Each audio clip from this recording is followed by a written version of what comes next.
monde, j'espère que vous allez tous très bien. Alors aujourd'hui on se retrouve pour une vidéo assez spéciale. Je vais vous parler de ma phlébite 2 ans après. Alors pourquoi je fais cette vidéo?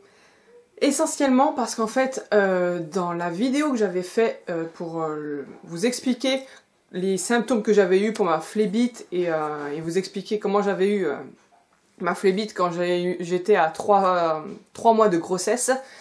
C'est pas la vidéo de ma chaîne qui a le plus de vues, mais c'est vraiment celle qui à laquelle j'ai le plus de retours, sur laquelle j'ai le plus de commentaires et surtout sur laquelle j'ai eu le plus de personnes qui sont venues me parler via mon mail.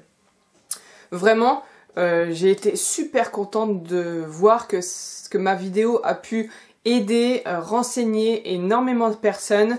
Et ça m'a fait vraiment super plaisir quand à chaque fois je recevais un mail et que on me posait plus de questions et que voilà, c'était la plupart du temps, même tout le temps le cas, une personne qui avait aussi fait une phlébite assez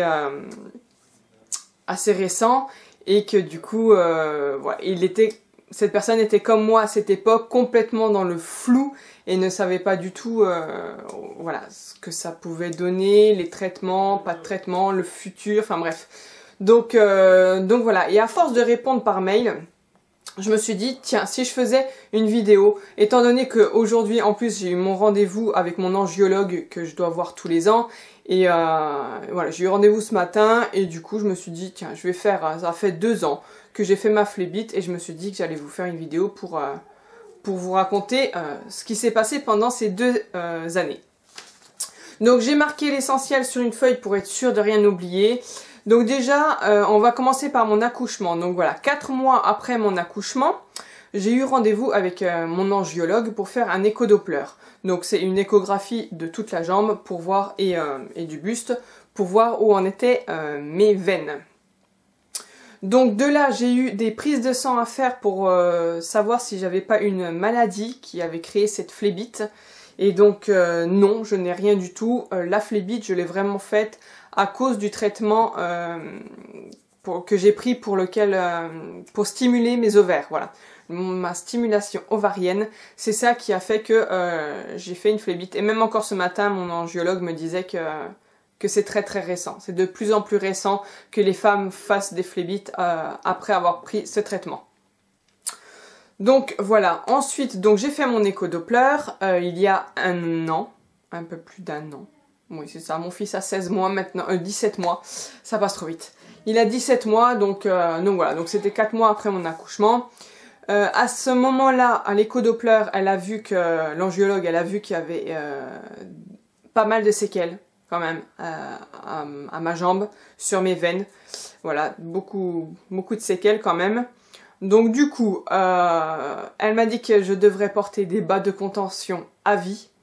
Donc là, je me suis mise à pleurer, clairement. Quand elle m'a annoncé ça, je me suis dit, mais c'est pas possible, des bas de contention. J'en ai porté tout le long de ma grossesse, c'était l'horreur. Et quand elle m'a dit à vie, je me suis dit, non, au secours. Mais bon, pas le choix, parce que malgré que j'ai pas une maladie qui a créé cette phlébite, le facteur principal aggravant pour faire une phlébite, c'est le fait d'en avoir déjà fait une. Donc du coup, à n'importe quel moment, malgré que j'ai pas de maladie spéciale, à n'importe quel moment, je peux refaire une phlébite. Donc il faut absolument les bas de contention. Moi, c'est des classes 3, donc il me semble que c'est les plus serrés qui existent, il me semble bien. Donc moi, il me monte toute la jambe, je les ai jusqu'au niveau des cuisses, et donc toute ma jambe est sous contention. Donc ça, voilà, c'est à porter tous les jours et toute ma vie. Je suis ravie. Ensuite, je ne dois plus jamais prendre de contraception avec des hormones. Plus rien, n'importe quoi avec des hormones. Et elle m'a dit aussi, bon ça sera pour plus tard, mais faut toujours le savoir, pour la ménopause, c'est pareil. Apparemment, quand on est ménopausé, ils nous donnent des médicaments. Enfin, j'en sais trop rien, je suis pas ménopausée, j'en suis pas encore là. Mais voilà, mon angiologue m'a dit qu'à ce moment-là, il faudra que je précise que j'ai déjà fait une phlébite et donc du coup, il ne faudra pas que je prenne quelque chose avec des hormones. Voilà, ça c'est à bannir complètement. Ensuite, si je viens à faire un voyage de plus de 4 heures, à prendre l'avion ou à être alitée, par exemple si j'ai un lumbago ou quelque chose, un mal de dos, enfin quelque chose, n'importe quoi qui fait que je dois rester alitée, je dois absolument prendre un médicament, donc c'est un anticoagulant. Voilà, parce que de ne plus bouger comme ça, donc d'être alitée ou de rester dans une voiture pendant plus de 4 heures, voilà, je fais plus pomper le sang en marchant. Donc du coup, là il y a très très gros risque que je fasse à nouveau une phlébite, donc du coup il faut que je prenne des anticoagulants. Mais n'étant plus enceinte, je peux les prendre par voie orale et c'est quand même beaucoup plus pratique. Donc elle m'a dit comme quoi j'avais un rendez-vous du coup tous les ans avec l'angiologue pour vérifier l'état de mes veines. Voilà, et 4 mois après mon accouchement, donc pendant tout mon accouchement je prenais des injections d'anticoagulants, dès que j'ai accouché je suis passée au cachet, pendant 4 mois et après plus rien. Donc voilà, je ne prends plus du tout d'anticoagulants. Donc voilà, donc tout ça c'était 4 mois après mon accouchement. Maintenant, toute l'année, qu'est-ce qui s'est passé? Alors j'ai eu des douleurs à ma jambe. Donc j'ai marqué, donc dès que je marche, par exemple je vais à la salle de sport et j'ai remarqué que si je fais sur le tapis de course une marche rapide à peu près plus ou moins 6 km/h, au bout de 20 minutes, je suis obligée de m'arrêter, pas parce que je suis essoufflée, mais parce que j'ai trop mal à ma jambe.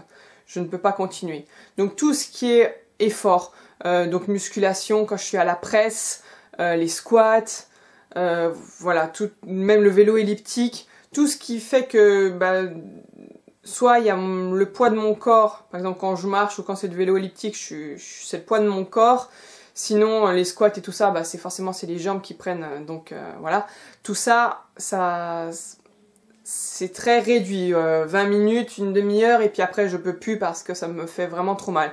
Alors j'ai pas la jambe qui gonfle, mais j'ai les douleurs qui sont là. Et pareil quand je marche, et même des fois quand je suis au repos, j'ai des douleurs. Que j'ai les bas de contention ou pas, un peu moins quand je les ai, c'est-à-dire que des fois je les mets pas, mes bas de contention, parce qu'il y a des journées où je peux ne pas les mettre quand même, j'ai pas, voilà, de temps en temps, par exemple quand je vais à la plage ou autre, je veux pas mettre mes bas de contention ou à la piscine, enfin voilà, ça fait un peu désordre quand même.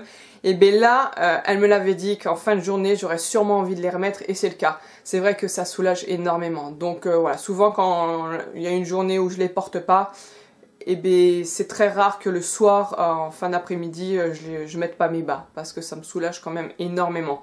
Alors, tout de suite on sent vraiment la compression se faire, et quand j'ai mal, c'est vraiment une douleur comme si je sens que mon sang ne circule plus.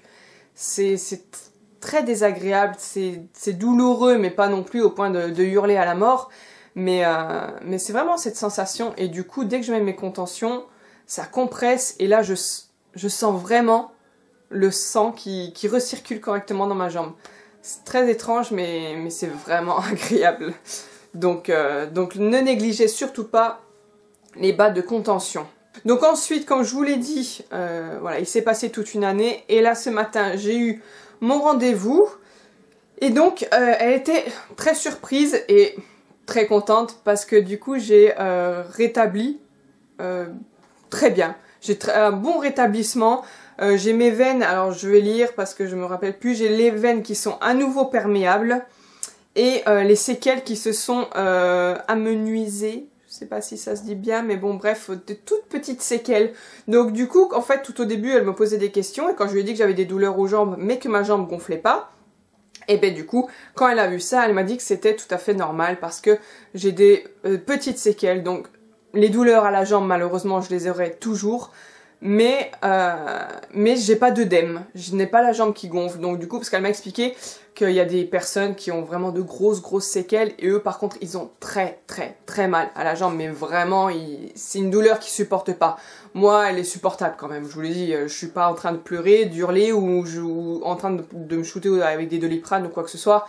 C'est vraiment, c'est très gênant, ça fait mal, c'est pas agréable, mais voilà. Et j'ai pas la jambe qui gonfle, voilà, que quand on a de grosses séquelles, on a d'énormes douleurs, et surtout des gros œdèmes, donc la jambe qui gonfle énormément. Ce que moi je n'ai pas, et du coup elle trouvait ça étrange, et au final quand elle a regardé, elle a fait l'écho Doppler, elle a dit que dans mon malheur j'avais quand même du bonheur, c'est-à-dire la naissance de mon fils, et le fait que finalement je me rétablisse pas mal. Et aussi un truc que je vous avais pas dit, ça c'était 4 mois après mon accouchement, quand on avait fait un écho-doppler, elle avait déjà remarqué qu'en fait il y a une veine qui était complètement pourrie, et ben elle s'était dédoublée. Donc du coup le sang qui pouvait plus passer par cette veine, et ben la veine s'est dédoublée, et il y a une veine toute neuve qui s'est faite. Donc ça c'est un truc de malade mental, tu te dis que le corps quand même il est vraiment intelligent. Donc je pense que c'est ça aussi qui a fait que j'ai pas beaucoup de séquelles. C'est que j'ai une veine toute neuve. Ensuite, j'avais remarqué depuis quelques mois, alors j'avais vraiment pas fait attention après l'accouchement, on a le bébé à s'occuper, tout ça, enfin bref, j'avais vraiment pas fait attention. Je l'ai remarqué il y a peut-être 5 mois, 6 mois, quelque chose comme ça, que j'avais des veines, alors seulement quand je suis debout, j'avais des veines gonflées en bas du ventre. Donc du coup, ça m'inquiétait, mais je me suis dit bon, je verrai bien, je pense que ça doit avoir un rapport avec ma phlébite de toute façon, parce que je n'ai jamais eu ça avant. Et dès que je m'allonge ou que je m'assieds, les veines sont normales. C'est vraiment dès que je suis debout, on les voit en transparence, en 3D quoi. On voit vraiment que les veines ressortent au taquet.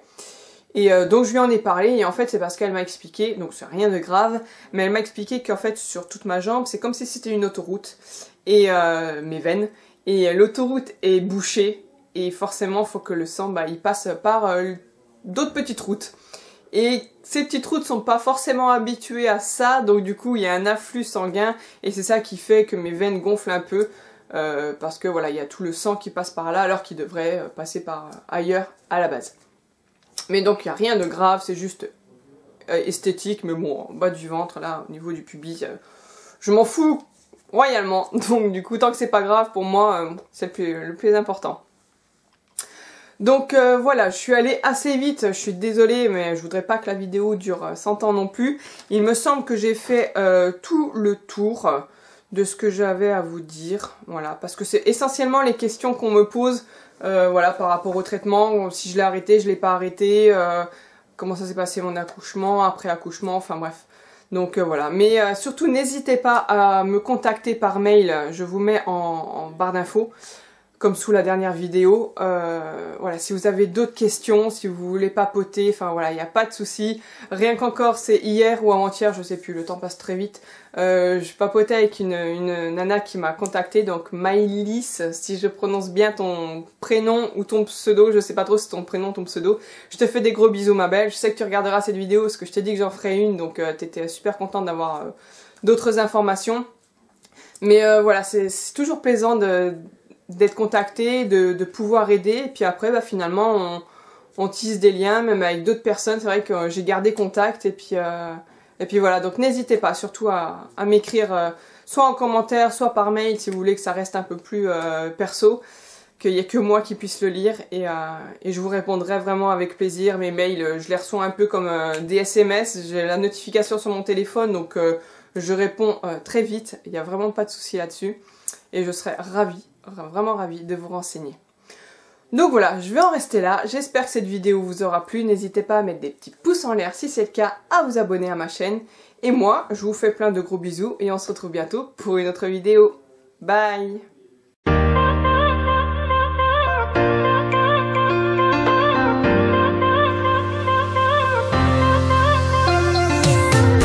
We'll go for the summer when I'm like, boy, got your body.